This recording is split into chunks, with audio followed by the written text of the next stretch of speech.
Olá, boa noite. Meu nome é Manuela Fischer. Eu estou muito feliz de estar aqui novamente fazendo essa palestra para vocês. Eu agradeço o convite da VetSmart e da Mars Pet Care para estar aqui hoje falando sobre conservantes nas rações. O que falar sobre eles para o seu cliente? Então, esse é um assunto bastante polêmico e nós vamos aqui discutir todos os aspectos deste conteúdo. A nossa programação vai abranger, então, os conservantes alimentícios. Eu vou contextualizar e explicar o que eles são. É claro que o objetivo é falar sobre os antioxidantes, então nós vamos dar um enfoque nesses. O que são os radicais livres e como que eles são formados. A utilização dos antioxidantes em pet food. A sua relação com o câncer, que acredito que esse seja um ponto muito levantado pelas pessoas, né? A maioria acredita que há uma relação entre os conservantes ou antioxidantes sintéticos com o desenvolvimento e o aparecimento de câncer. As medidas preventivas que nós podemos tomar justamente para prevenir o câncer e algumas considerações finais. Bom, então os conservantes, eles são divididos em 3 classes. A gente tem os antimicrobianos, os antioxidantes e os inibidores enzimáticos. Como exemplo de antimicrobiano, nós temos o sal. Como é que o sal atua? O sal ele vai absorver a água, tornando-a indisponível aos micro-organismos. Também vai absorver a água das próprias bactérias, causando a sua desidratação e a morte. Como antioxidante, nós temos aqui a vitamina C, muito conhecida, né, o ácido ascórbico, o BHA e o BHT, que nós vamos falar amplamente aqui durante essa noite. E depois nós temos os inibidores enzimáticos, que o próprio nome já diz, inibem enzimas que estão presentes naturalmente nos alimentos e que são responsáveis por uma aceleração na deterioração. Então nós temos aí como exemplo os ácidos orgânicos como ácido cítrico e ácido málico. Bom, e o que é um antioxidante, né? Esse é um conceito que eu achei bastante interessante, por isso que eu trouxe. Eu encontrei alguns outros, a gente tem conceitos diferentes em literatura, mas eu gostei dessa definição. O antioxidante é qualquer substância que, presente em baixas concentrações quando comparada à do substrato oxidável, atrasa ou inibe a oxidação deste substrato de maneira eficaz. Então, o antioxidante nada mais é do que um protetor, né? Ele inibe ou atrasa a oxidação, no caso do alimento, impedindo que ele se deteriore. E qual é a função, então? Proteger as células contra os efeitos dos radicais livres. E os radicais livres a gente já escutou bastante e sabe, né, como a gente deve combatê-los. Mas eu trouxe aqui, né, uma explicação bastante didática do que são os radicais livres, como que eles se formam. Então aqui a gente tem um desenho de uma molécula estável e depois a gente tem ali uma molécula instável, ou seja, tem um elétron faltando na última camada eletrônica. Então o radical livre nada mais é do que moléculas altamente reativas que contêm um número ímpar de elétrons na sua última camada eletrônica. O alvo desses radicais livres vão ser as proteínas, os carboidratos, os lipídios e também o DNA. Então, o que acontece? Esse radical livre, ele topa com algum vizinho, né? Ele encontra algum vizinho e ele rouba o elétron desse vizinho, deixando essa molécula instável. E aí fazendo com que outros, radicais livres sejam formados. Mas e aonde e como que eles vão se formar, afinal de contas? Bom, os mecanismos de formação, de geração dos radicais livres, geralmente ocorrem nas mitocôndrias, nas membranas celulares e também no citoplasma.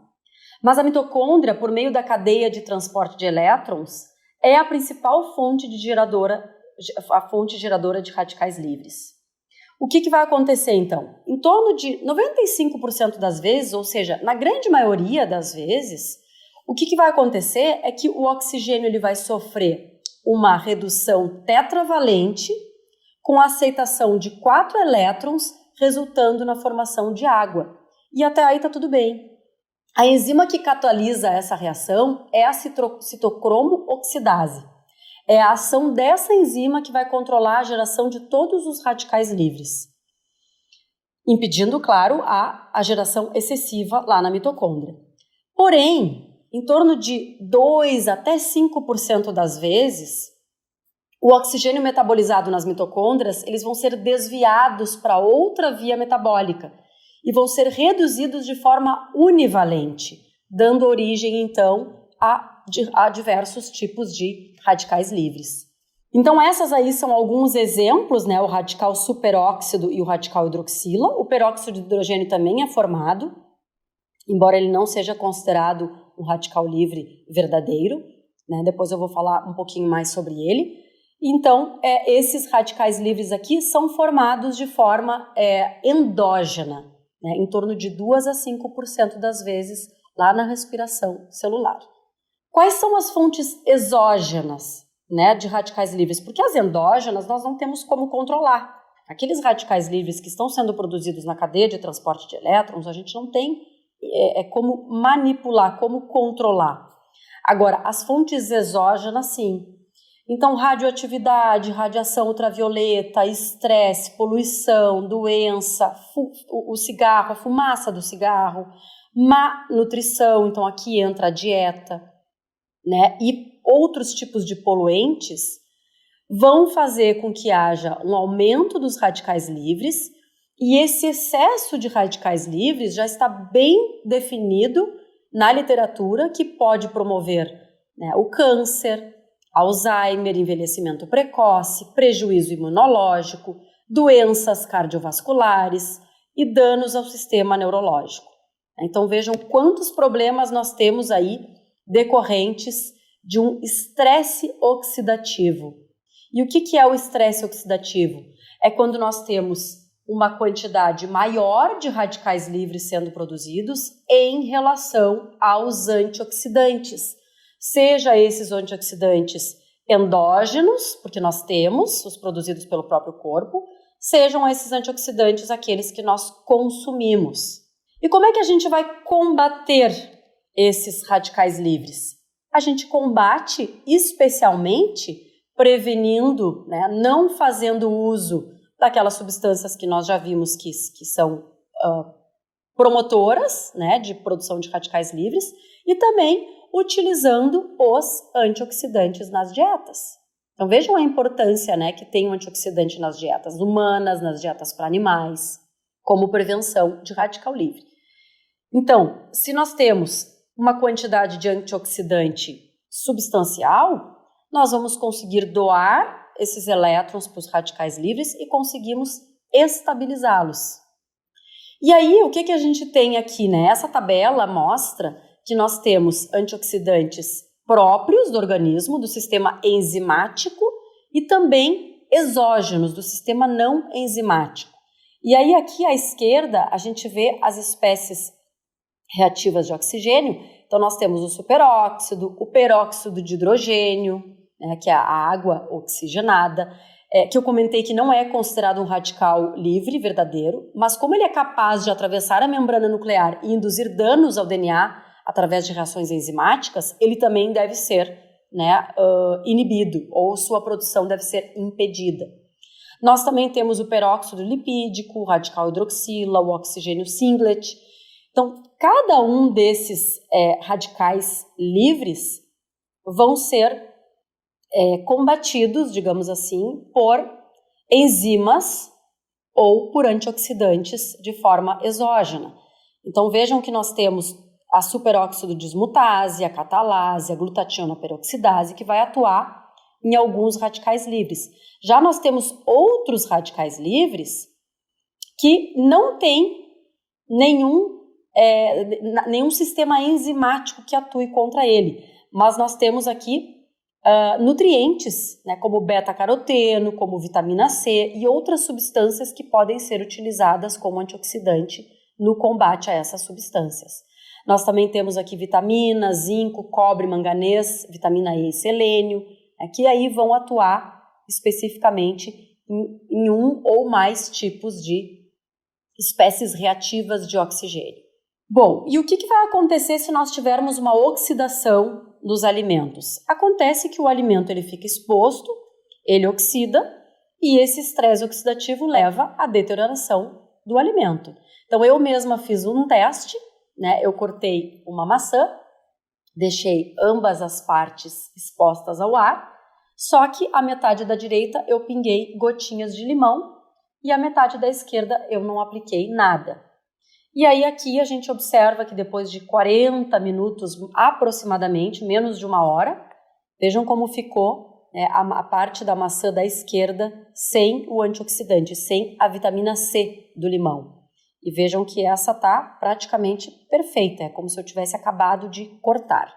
Claro que depois de muitas horas, aproximadamente 18 horas, menos de 20 horas, já tinha aí um processo de oxidação, porque claro, a vitamina C ela impede, mas ela não vai fazer com que não haja oxidação, ela atrasa o processo de oxidação, mas vai acontecer.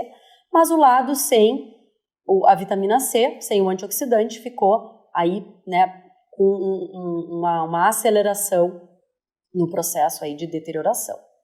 Então é simples, né? Esse experimentinho a gente pode fazer em casa e aí como a gente vê o efeito realmente do antioxidante no alimento. Bom, entrando na questão da utilização em pet food, né, que é o foco e o objetivo dessa palestra, o que nós temos como sintético? Principalmente o BHA e o BHT. Existem outros, né, que estão caindo em desuso. Esses são os mais comuns atualmente. Se vocês pegarem, se a gente olhar alguns rótulos de ração, a gente vai encontrar associação de BHA e BHT, a gente vai encontrar só o BHA, só o BHT, e até pode ser que a gente encontre outros tipos, mas que os mais comuns são esses. E claro que a gente tem também os naturais, como vitamina E, a vitamina C, beta-caroteno, selênios, flavonoides e também muitos extratos naturais de plantas. Com relação a um comparativo, se nós formos avaliar diferenças e similaridades entre os sintéticos e os naturais, os sintéticos nós temos aí algumas vantagens e temos também uma desvantagem importante. As vantagens são, atende a variedade de matérias-primas, uma grande variedade, ele é eficiente em baixas dosagens, a gente não precisa colocar muita quantidade de antioxidante sintético para ter o objetivo, né, para atingir o objetivo desejado. A eficiência e a previsibilidade de resultados são conhecidos e já comprovados, eles têm estabilidade térmica, o custo-benefício é muito bom, só que eles têm restrição em alguns mercados mundiais e muitas pessoas os enxergam como algo negativo, né? Vem o BHA e o BHT, principalmente, como aditivos ruins, né? E associam a problemas de saúde. E os antioxidantes naturais, a gente tem visto que a eficiência tem se mostrado positiva no mercado. Eu encontrei estudos demonstrando eficiência. São necessárias concentrações mais elevadas que podem afetar a palatabilidade do produto final, então esse é um ponto importante. A gente observa eficiência nos estudos, porém alguns estudos não avaliam a palatabilidade do alimento, né? Então esse é um ponto bastante importante, porque os antioxidantes naturais eles têm que ser empregados, incluídos em uma quantidade grande, e muitas vezes o animal percebe, né? Fica com gosto o alimento e ele pode recusar. Uma vantagem é que não tem restrição ou limite superior do ponto de vista regulatório, né? Não existe uma definição ou uma regra, né? Uma norma que diga que o antioxidante natural tem que ser incluído em X, né, quantidade. A estabilidade térmica é variável, esse é um ponto importante também, né? E aí que perde para o antioxidante sintético. O custo é mais elevado, outro ponto negativo, então esse custo com certeza tem que ser repassado ao consumidor, então vai pagar mais caro por um produto com esse ingrediente, né, aditivo, e claro que é aceito por grande parte dos consumidores, né, que veem aí o termo natural como muito positivo, né? O próprio nome já é positivo, né? Quando a gente diz, tal alimento é natural, já já remete que já está subentendido que os outros alimentos não são naturais e que são artificiais. Então, o nome ajuda bastante. Esse estudo que eu encontrei, utilizando justamente antioxidantes naturais, né, avaliando o efeito desses antioxidantes naturais na estabilidade do ômega 3, né, nas gorduras do ômega 3 em dietas para cães, ele avaliou 5 antioxidantes naturais. Foram testados a curcumina, o cranberry, o romã, o extrato de semente de uva e o açaí, numa inclusão de 0,2%, em comparação ao BHA, que teve uma inclusão aí de 0,02%. Então vejam que os naturais tiveram que ser incluídos numa quantidade aí 10 vezes maior do que o BHA, né, para ter o efeito. Bom, eles concluíram que, exceto pelo açaí, todos os demais antioxidantes podem substituir o BHA. Então, aqui a gente consegue observar que o grupo que recebeu o alimento, né, a comida, controle, sem antioxidante nenhum, e o grupo que recebeu com antioxidante com açaí, não teve um bom controle de oxidação do alimento, e os demais com BHA e antioxidantes naturais tiveram aí um bom resultado, mostrando que sim, esses antioxidantes podem substituir os antioxidantes sintéticos. Esse estudo, eles pegaram uma ração básica para cães. Ela tinha 18% de proteína, 9,5% de extrato etéreo, e eles incluíram nessa ração a gordura, o ômega 3 e o óleo de linhaça. Só que eles não declaram no estudo qual foi o valor final de extrato etéreo, de gordura dessa dieta. Então, isso eu me perguntei, qual foi o nível de gordura final da dieta?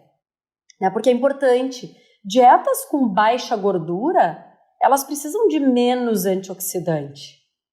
E dietas com gorduras maiores, aí acima de 14, 15, 16, nós temos rações no mercado com 18, 20% de gordura.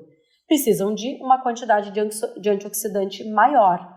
Então, é claro que é interessante o resultado do estudo, mostrando que esses antioxidantes naturais podem ser utilizados, porém, eu faço essa ressalva de que a gente não tem o nível de gordura final da dieta, e que dietas que contêm um nível alto precisam de uma quantidade maior. E aí a minha pergunta, será que uma quantidade maior desses antioxidantes serão bem aceitas pelos cães, os cães irão consumir? Então, esse é um estudo bem bacana, mas eu ainda tenho aqui a conclusão de que outros estudos precisam ser feitos com dietas mais gordurosas. Afinal de contas, quem é o consumidor que vai pagar por esse aditivo natural? É o consumidor que compra a ração super premium. E a ração super premium, ela contém um nível de gordura maior. Então, a gente precisa saber se esses antioxidantes conseguem proteger o alimento, né, com um teor de gordura mais elevado, e se vai ser bem aceito pelos cães. Então ficaram aí essas minhas dúvidas, né, com relação a esse estudo. Bom, e aí a gente chega nessa pergunta, né, e os sintéticos, afinal, o BHA e o BHT fazem mal à saúde? Bom, eu também muito me perguntei isso, né, já faz um tempo que eu venho me perguntando. Então, esse estudo aqui mostrou que sim. Olhando essa data de 1985, esse é um estudo de uma universidade do Japão. Eles testaram em ratos o efeito do BHA em doses elevadas. E aí eles concluíram, né, que quando administrado em altas concentrações, sim, esses antioxidantes têm aí um potencial carcinogênico. Só que o utilizado no estudo foi uma dose de 2.000 miligramas por quilo.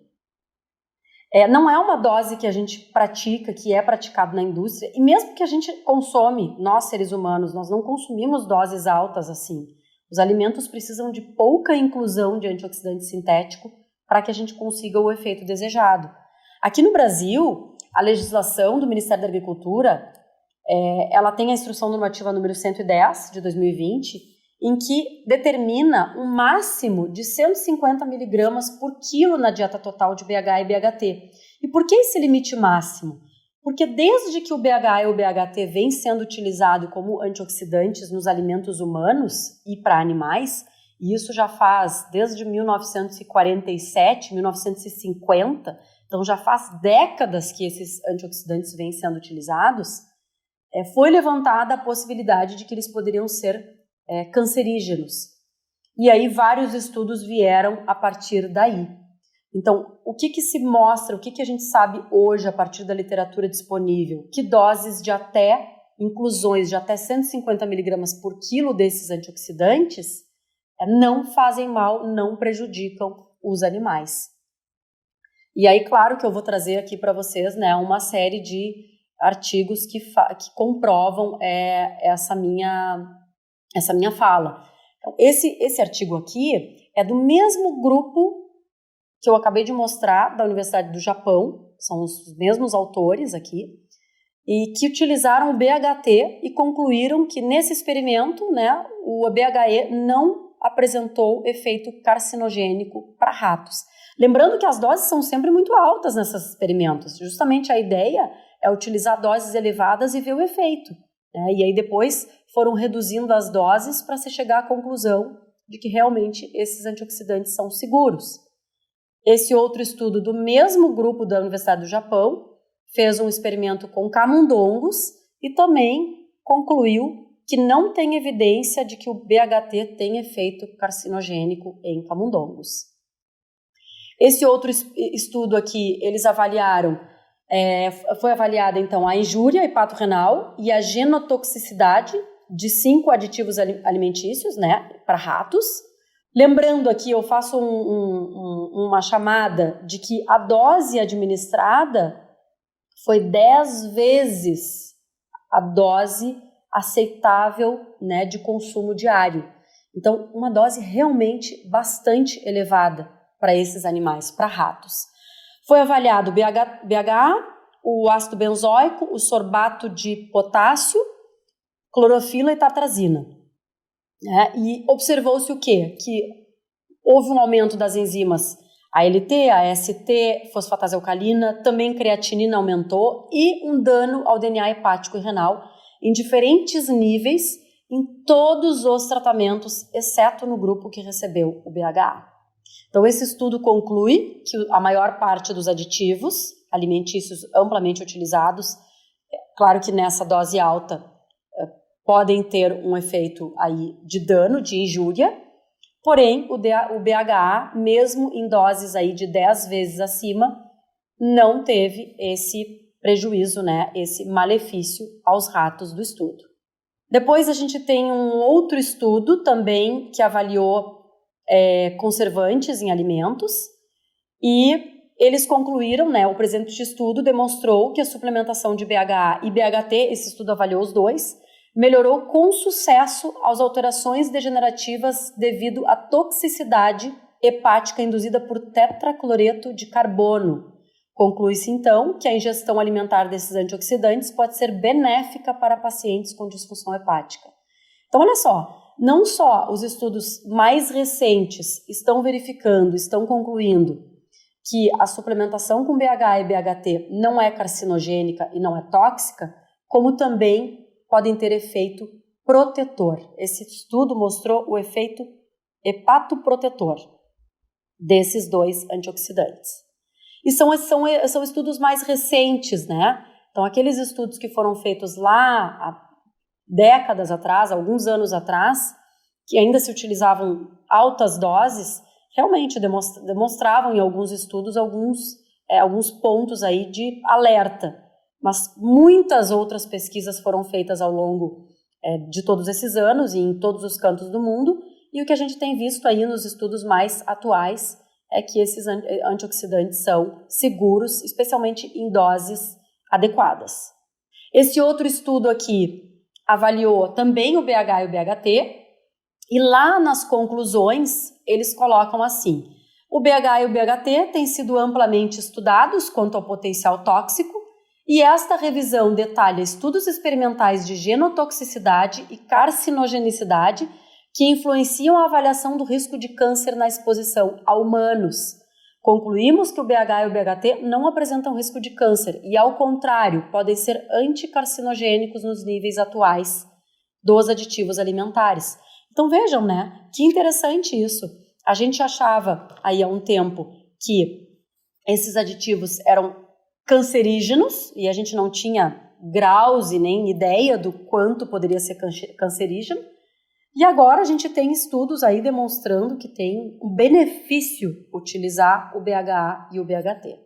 Esse outro estudo, eles analisaram, né, inclusive a pergunta do estudo é se os aditivos sintéticos têm um efeito maior genotóxico do que os aditivos naturais, é uma pergunta, né? E aí o que eles avaliaram? Eles avaliaram diversos aditivos, né, não só antioxidantes, eles avaliaram o BHA, eles avaliaram o aspartame, o sorbato de potássio, entre outros. E aí eles concluíram que o acetato de isoamila, aquele conhecido como óleo de banana, que é utilizado para dar um cheirinho, um aroma de banana nos alimentos, tanto esse óleo de banana quanto o BHA não tem efeito genotóxico. Já os outros, né, observaram aí importância, efeito significativo, por exemplo, relacionado aí com efeito genotóxico, com, por exemplo, o aspartame, né, utilizaram ele, a eritrosina, o sorbato de potássio. Em genética, genotoxicidade se refere à capacidade de alguns agentes químicos de danificar a informação genética no interior de uma célula.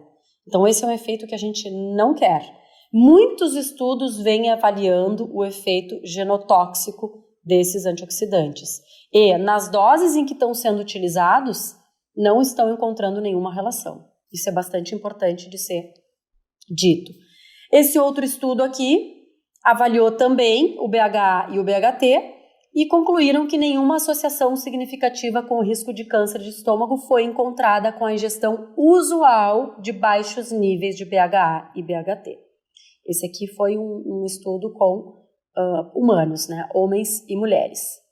Esse outro aqui conclui, então, que a presente visão geral avaliou, né, que as concentrações de BHA e BHT hoje em dia usadas em alimentos, medicamentos e cosméticos são provavelmente inofensivas. Esse é o ponto. Os estudos que a gente avalia que tiveram efeitos carcinogênicos, mais do BHA até do que do BHT, o BHT praticamente não tem, até os antigos já confirmam que o BHT não tem efeito, não tinha na época efeito carcinogênico, eram estudos antigos. Dali da década de 1990 para frente, 1990, 2000, 2010, existem vários estudos com esses antioxidantes demonstrando a segurança e inclusive a proteção que eles têm aí nos alimentos. E finalmente, a gente tem um estudo em cães, né, que, nossa, realmente é difícil de encontrar exatamente aquilo que a gente busca, então a gente traz muito em animais experimentais, o que a gente encontra em humanos, e esse foi um que eu encontrei com o consumo de BHA, então foi feito uma inclusão de 100 miligramas por quilo, que corresponde a 0,3% da dieta, né, para cães. E essa dose, que era a maior dose do experimento, falhou em produzir lesões detectáveis. Eles fizeram a eutanásia desses animais e fizeram avaliação histológicas. Não houve armazenamento de BHA na gordura, no cérebro, no fígado e no rim desses cães. Os exames histológicos completos não revelaram nenhuma evidência de qualquer alteração do tecido que foi atribuída, né, à administração de BHA. Então, demonstrando que mesmo níveis mais altos não provocaram nenhum problema nesses animais ao longo de um ano. Esse estudo foi conduzido ao longo de um ano, com essas doses aí que variaram de doses menores até doses que chegaram a 100 miligramas por quilo. Então a gente pode comemorar. Câncer, né, não vai ser originado a partir da ração. Será que a gente pode concluir isso? Na verdade, a gente sabe que o câncer ele é uma doença multifatorial. E isso eu tenho lá o Instituto Nacional do Câncer, né, para me dar esse respaldo nessa fala, porque a gente sabe que o câncer ele não tem uma única causa. Tem vários fatores que levam o animal ou as pessoas a desenvolverem câncer. E o fator genético é muito importante. Lá no Instituto Nacional do Câncer, no site, eles colocam, eles pontuam que longevidade é um ponto, urbanização, globalização, exposição aos fatores de riscos ambientais e ocupacionais, fatores reprodutivos e hormonais e o histórico familiar de câncer estão entre as principais causas da doença. Claro que dentro dos fatores de risco ambientais estão a dieta, estão os alimentos que o animal consome e que nós consumimos. Então, não é um motivo de comemoração a gente saber que os alimentos para cães e gatos utilizam antioxidantes que são seguros, que por si só, nas quantidades que são utilizadas, não causam câncer, mas a gente deve estudar um pouquinho mais para tentar ajudar os nossos clientes e até mesmo os nossos animais, né, com medidas aí preventivas para que eles não venham a desenvolver o câncer. Então, estudando um pouco mais sobre o câncer, eu quis saber um pouco mais a fundo sobre os alimentos que provocam câncer, eu encontrei o site da Agência Internacional de Pesquisa do Câncer. E aí vejam que eles classificam como um alto nível de certeza de que a substância pode causar câncer. Colocam os alimentos aqui, as substâncias, não só alimentos, as substâncias no grupo 1. Essas são as que têm o maior nível de certeza de que provocam câncer. Eles fazem esse adendo aqui de que essa classificação ela não indica o nível de risco associado à exposição. Então, a gente sabe que existem substâncias cancerígenas, mas que quanto mais a pessoa ou o animal se expõe, maior é o risco. Não é porque a pessoa se expõe eventualmente que ela vai ter câncer. As coisas não são assim tão simples. Então, por exemplo, no grupo 1, quem que nós temos aqui no topo das substâncias cancerígenas, né? E que, segundo essa Agência Internacional de Pesquisa do Câncer, tem evidência suficiente em humanos e uma relação causal bem estabelecida com o câncer. Então, nós temos aqui consumo de bebidas alcoólicas, né? Uso de cigarro, então fumar, radiação solar, consumo de carnes processadas. Olha só que interessante, né? A gente aí que gosta do embutido. Eu já não como há bastante tempo, mas muitas pessoas que adoram o embutido, que gostam daqueles nuggets, né? Carnes processadas e hambúrgueres e todas as carnes processadas que a gente conhece. Isso aqui está aqui, ó, no grupo 1, no topo da carcinogênese. Poluição do ar, radiação ionizante, tudo isso aqui está classificado no grupo 1. Então, tem bastante evidência em humanos. Então, aí eles classificam como carcinogênico.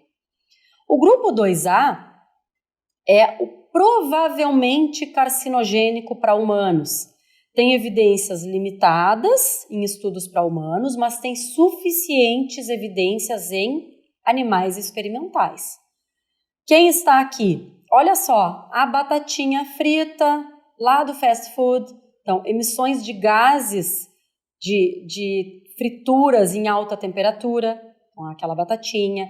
O glifosato, né, que é um herbicida, um agrotóxico muito utilizado. E vejam quem está aqui, que interessante, o consumo da carne vermelha. Quero ver quem vai parar de comer carne vermelha, porque está aqui fazendo parte do grupo 2A, que segundo a classificação da Agência Internacional do Câncer, está aqui dentro do alto nível de certeza, né? Maior nível de certeza de carcinogenicidade, grupo 1 e 2A. A gente também tem nesse 2A os nitritos e os nitratos, que estão lá na salsichinha, aquela do aniversário infantil, que parece tão inocente. Então, vamos pensar nisso também. Lá no grupo 2B, que é o grupo intermediário, em que a gente tem evidência limitadas em humanos e evidências menos do que suficientes em animais experimentais. São substâncias que supostamente poderiam causar câncer, mas que os estudos não conseguem comprovar com bastante evidência científica, né? Com uma evidência científica robusta. Então, quem está aqui? Os campos eletromagnéticos de radiofrequências celulares, O aloe vera, achei bem interessante, o aloe vera está aqui, né? Tanto o consumo já foi proibido há muito tempo, mas o uso em alguns produtos, né? Cosméticos e sabonetes, enfim. E está aqui o BHA. Então vejam que o BHA ele não está classificado lá nos carcinogênicos. Ele está classificado dentro daqueles que pode ser que seja carcinogênico, porque tem estudos mostrando que o BHA teve efeito carcinogênico. Eu mostrei para vocês aqueles estudos que colocaram 10 vezes, 15 vezes, muito acima, né, do que era indicado na ingestão diária. Mas ele está aqui mesmo assim. Ele não está classificado como alto nível de certeza de carcinogenicidade. E o grupo 3, que tem evidências inadequadas em humanos e também em animais, e não está classificado como carcinogênico, a gente tem consumo de café, paracetamol, mercúrio e o BHT. Então vejam aonde eles estão classificados. Eles estão classificados, o BHT mesmo, no grupo 3, que não é classificado como carcinogênico. O grupo 4 tem apenas uma substância, né, a Agência Internacional refere que eles têm as substâncias, o foco dessa classificação são as substâncias suspeitas de causar câncer, baseadas em publicações científicas. E que então, na verdade, a classificação, a que mais importa seria de 1 a 3. Inclusive, em outros locais do site da Agência Internacional, a gente nem encontra o grupo 4. Eles classificam só de 1 a 3. Bom, então eu espero que tenha ficado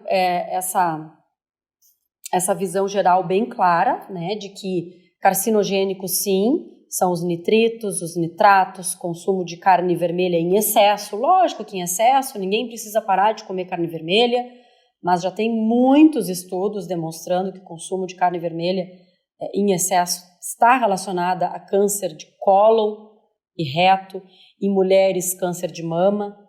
Aqui no sul, eu estou no sul do Brasil, no Rio Grande do Sul, tem uma incidência alta em mulheres, né, de câncer de mama em mulheres, e tem uma associação, sim, com o consumo de carne vermelha. E aí no grupo 1 lá, né, o cigarro, o consumo exagerado de bebida alcoólica, tudo isso. Então, gravem aqui, né, para vocês poderem acalmar os clientes de que BHA e BHT não estão lá nos carcinogênicos. E eu ainda faço uma ressalva. A gente consegue pesquisar as substâncias, né, dentro desse site da Agência Internacional e avaliar qual é o grupo que elas estão. Eu coloquei ali carne, meat, e apareceu consumo de carne processada, como no grupo 1, né, carcinogênico, e consumo de carne vermelha no grupo 2A. Vejam que o ano que esse volume foi publicado foi 2018, é super recente. Essa classificação de carne vermelha e carne processada é super recente como classificação 1 e 2A. E quando a gente coloca lá uma busca pelo BHA e BHT, em que o BHT está no grupo 3 e o BHA está no grupo 2B, o ano que isso foi publicado foi 1987. Só que já foram publicados N artigos e pesquisas após essa data, mostrando que o BHA, nas doses adequadas, ele é seguro sim. Então, possivelmente, se houvesse, eu até gostaria muito que houvesse uma revisão, o BHA poderia, né, passar para o grupo 3. Porque, afinal de contas, todos os artigos mais recentes, em quantidades razoáveis de BHA, né, não demonstraram nenhum problema para os animais. Então, eu faço essa chamada aqui, né? Chamo atenção para isso, de que algumas substâncias foram classificadas nessas categorias aí de 1A, 2A, 2B ou 3 há muito tempo atrás, e outras foram classificadas recentemente. Bom, e aí muitas pessoas querem saber sobre as rações sem conservantes sintéticos. Como é que tem ração no mercado que não tem conservante, que alega lá não contém conservante sintético, sem adição de conservante sintético, livre de conservante sintético? Será que elas utilizam somente os naturais? E será que eles são suficientes para impedir a oxidação? Essas são perguntas que a gente gostaria muito de investigar. E eu encontrei um trabalho bem bacana que investigou. é este aqui, ó. O nome do trabalho é o seguinte: Residual de antioxidantes sintéticos e índice de peróxido em alimentos comerciais para cães e gatos.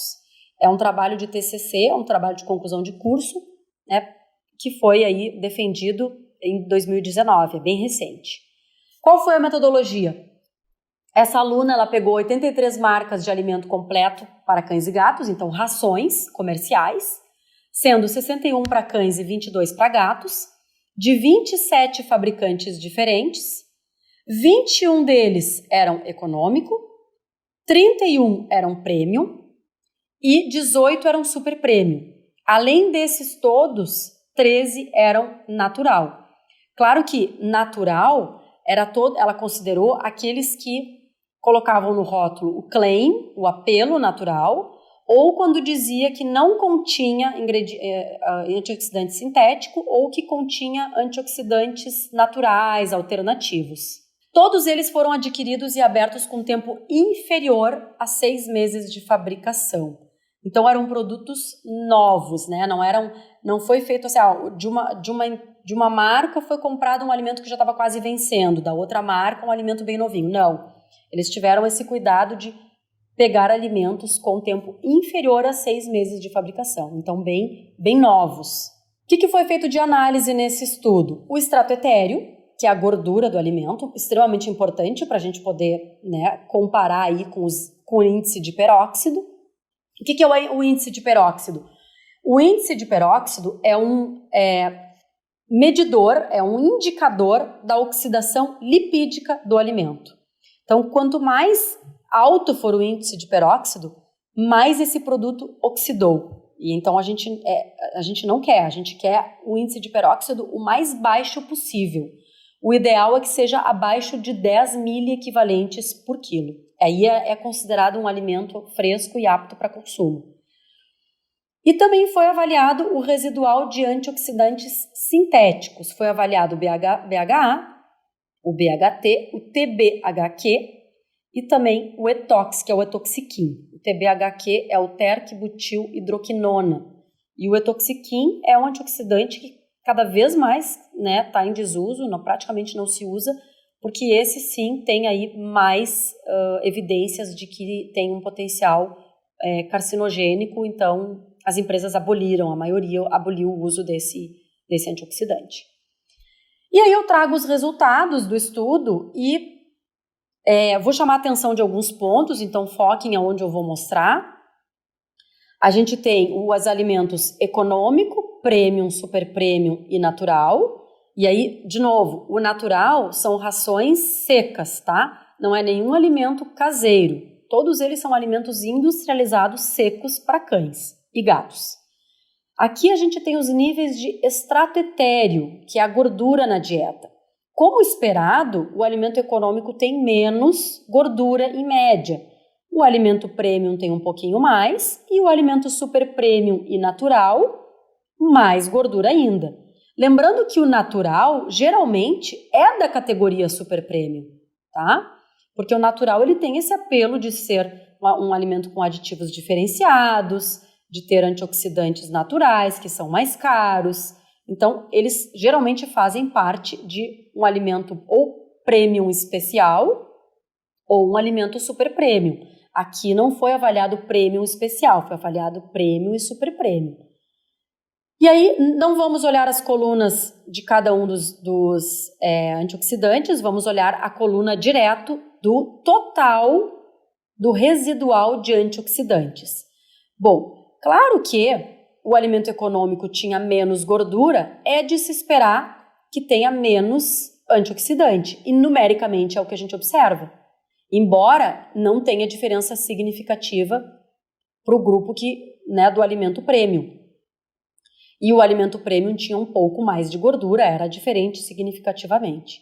Então, alimentos com gordura baixa ou moderada têm níveis mais baixos de antioxidante, e aqui a gente pode observar isso.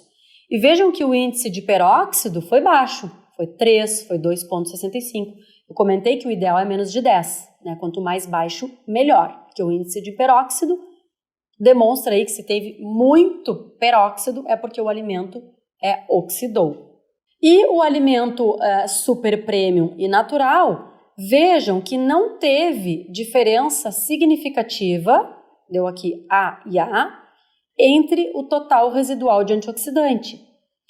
A gente pode dizer que foi a mesma quantidade de antioxidante, né, em termos estatísticos, para o alimento super premium e natural, antioxidantes sintéticos. Só que esses alimentos naturais relataram no rótulo que não tinha antioxidante sintético. E foi observado que tinha sim, né, muito próximo à quantidade do alimento super premium e do premium. É claro que numericamente menos do que o super premium. E aí, quando a gente vai avaliar o índice de peróxido, o alimento natural foi o que maior teve o índice de peróxido, quase 12 miliequivalentes por quilo. Ou seja, além do alimento natural conter antioxidante sintético, ele oxidou, ele tinha um índice de peróxido elevado. Então, aquele antioxidante natural que foi acrescentado com este aqui sintético não foi suficiente para proteger o produto da oxidação com essa gordura aqui de quase 15%, que é o mesmo teor de gordura do alimento super premium. Tá? Bom, a própria autora declara da seguinte forma: apesar de declararem em sua composição a não utilização de antioxidantes sintéticos, os resultados demonstram alta soma de residual destes compostos nas rações naturais, com resultados semelhantes às categorias super premium e premium. Dos 13 produtos analisados na categoria natural, em apenas um não foi detectado nenhum traço de antioxidante sintético. Essa amostra do alimento natural que não se observou residual de antioxidantes sintéticos obteve alto valor de índice de peróxido. Aí fica a pergunta: vale a pena não ter antioxidante sintético e ter um alto índice de peróxido e alta oxidação e produção de radical livre? Então a gente está aí, a gente tem que acreditar no que as empresas dizem, né? E a gente fica à mercê aí, muitas vezes, de engano, né? Então essas empresas, elas estão sendo... E aí eu reforço a questão de que eu não estou generalizando, não são todas as empresas que fazem. Esse estudo avaliou 13 produtos analisados na categoria natural. E desses 13, 12, né, declararam que não tinham conservante sintético e eles continham. Então, algo precisa ser feito. O que pode estar acontecendo? Qual é a explicação para isso? A matéria-prima vem para a fábrica com conservante sintético. Então, as empresas que vendem alimentação, né, alimentos para cães e gatos, sem adição de conservante sintético, devem fazer análises nas suas matérias-primas para ter certeza que essa matéria-prima não vem com antioxidante sintético. Ora, óleos e gorduras dificilmente não vão oxidar sem antioxidantes sintéticos. Eu, de verdade, não consigo acreditar que óleos e gorduras, um óleo de peixe, um óleo de aves ou até mesmo farinhas de origem animal com teor de gordura elevados, vai ser possível fazer o controle da oxidação de forma eficaz somente com antioxidante natural. E aí, de novo, nós vimos resultados bons de antioxidantes naturais, mas eu faço aqui o alerta de que ração para cães e gatos de boa qualidade tem alta quantidade de gordura. E tem inclusão de óleo de peixe, e tem inclusão de óleo de aves. E a gente precisa, então, ter certeza de que os antioxidantes vão fazer o efeito que a gente busca, né, que a gente quer que eles façam. Então fica esse alerta, né, aí, e para que as empresas também cuidem de quem elas estão comprando a matéria-prima, e se essa matéria-prima que elas estão comprando não está aí com o antioxidante. Se elas estão declarando que não tem antioxidante, não é para ter. Ou elas podem declarar da seguinte forma: não contém adição de antioxidantes sintéticos, e aí faz um asterisco e coloca: pode conter antioxidante sintético nas matérias-primas ou nos ingredientes. Da mesma forma que a gente vê, muitas vezes, por exemplo, um suco natural, em que está descrito lá sem adição de açúcar, e tem um asterisco, contém açúcar próprio dos ingredientes ou contém açúcar da fruta. É possível fazer dessa forma também. Então, a gente precisa... esse trabalho é muito importante porque alerta o consumidor e também as empresas, né, que estão fazendo essa divulgação, de que é preciso dar uma informação correta para o consumidor. É isso que a gente busca. A gente está bastante cansado da falta de transparência. Então, não são todos os produtos, mas esses todos dos estudos aí, né, os 12 tinham antioxidante sintético e um que não tinha alto valor de índice de peróxido. Então, a gente também não quer isso, né? A gente quer um produto seguro para consumo dos nossos animais. O que a gente faz, então? Nós temos cães, gatos, a gente tem pets que a gente ama, que a gente quer que vivam muito, que a gente não quer que tenham câncer. O que a gente faz? Porque a gente não sabe se acredita, se não acredita, então a gente faz aquilo que está ao nosso alcance. Essa é a minha sugestão, sem paranoia. Eu tenho dúvida se tal ração, se tal antioxidante, se tal ingrediente é bom ou ruim. Nós somos veterinários, a gente tem acesso a artigos, a gente sabe como fazer pesquisa. Busquem a informação, né, em ciência, né, medicina baseada em evidência. Não vamos atrás no que as pessoas falam. Então, sem paranoia. Tal produto faz mal, tal produto faz bem. Nada é milagroso e nada é tóxico por si só. Tem uma relação de dose, né, do quanto que a gente consome, é extremamente importante.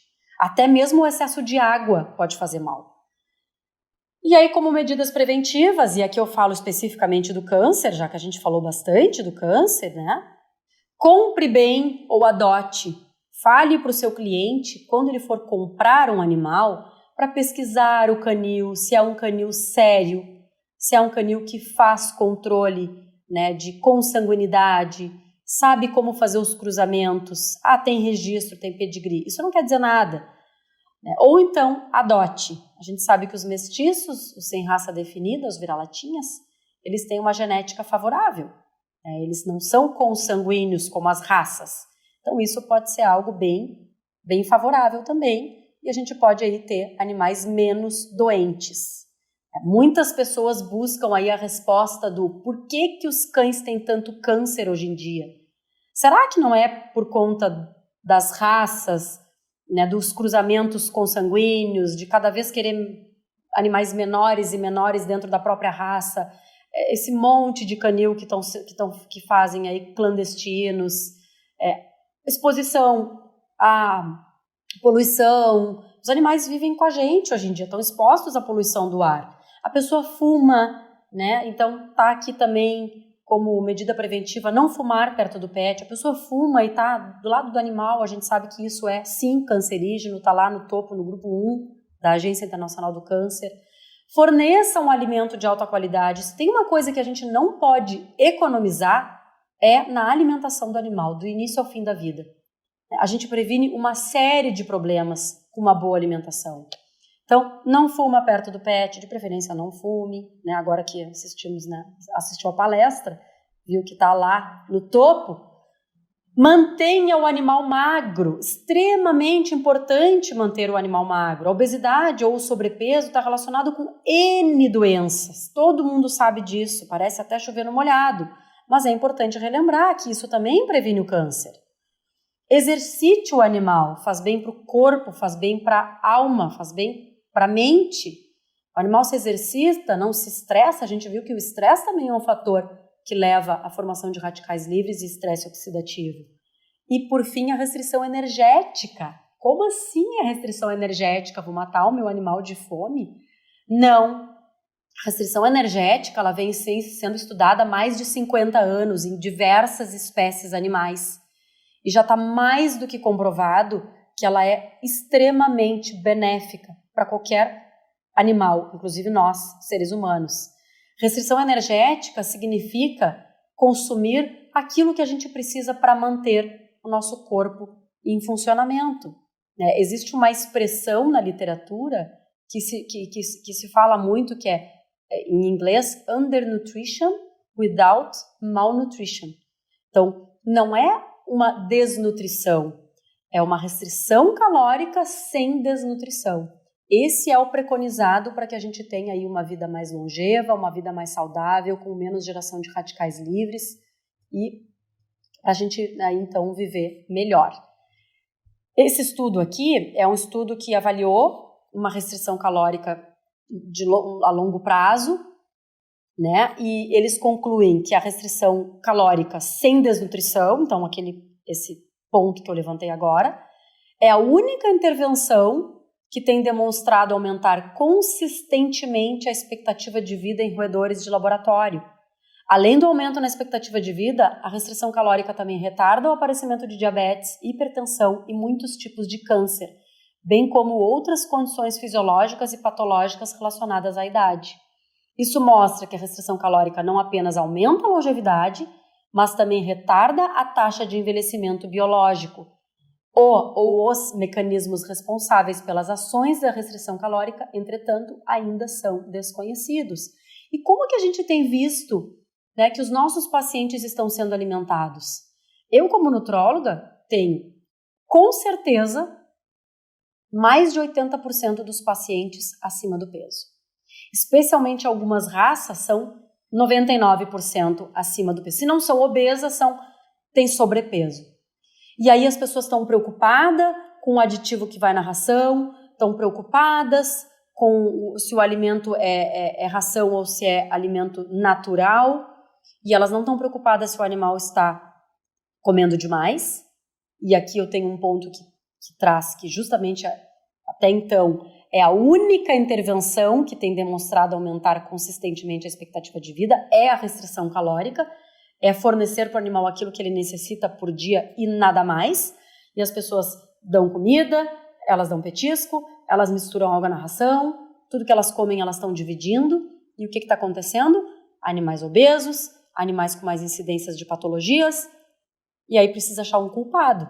E aí sempre é mais fácil jogar a culpa para algo que possa ser a comida, né? E não o próprio manejo que o tutor faz. Não o cigarro que ele fuma junto com o animal, não o local que ele vive, que é extremamente, né, poluído, uma cidade grande com poluição, né, não o excesso de petisco. Então tem uma série de fatores aí que a gente precisa levantar com o tutor e fazer ele enxergar que não é um ponto, não é exatamente algo que vai fazer com que o animal tenha câncer, mas que a gente tem aí uma ferramenta que é a restrição calórica, que ajuda com certeza, porque aí tem uma, assim, vasta literatura, né? Eu trouxe aqui alguns artigos que eu vou passar para a gente não ficar em cima disso, mas quem tiver interesse, eu mando aí uma pasta com diversos artigos científicos sobre restrição calórica. Eu mesma participei de um experimento com aves, em que nós fizemos restrição calórica de 40%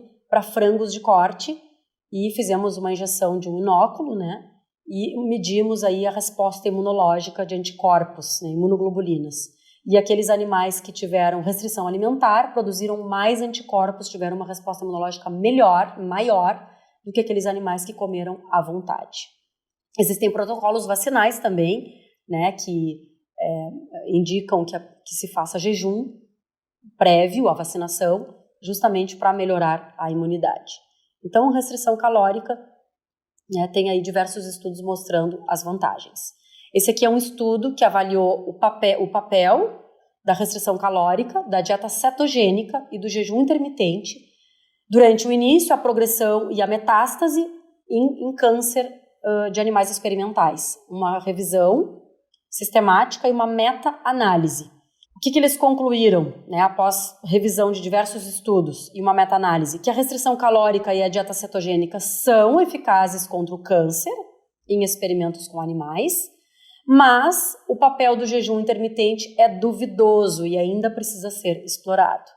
Mais experimentos clínicos são necessários e padrões mais adequados para humanos devem ser investigados. Mas a gente já tem a restrição calórica e a dieta cetogênica aqui, né, interessantes para o uso contra o câncer. Esse é um estudo que o próprio título já mostra o resultado e a conclusão do estudo, né? Uma restrição calórica a longo prazo, durante um período mais longo, é extremamente efetiva em reduzir o risco de aterosclerose em seres humanos. E aqui tem outros, né? Estudos com macacos, com camundongos, associando a questão de restrição calórica com envelhecimento.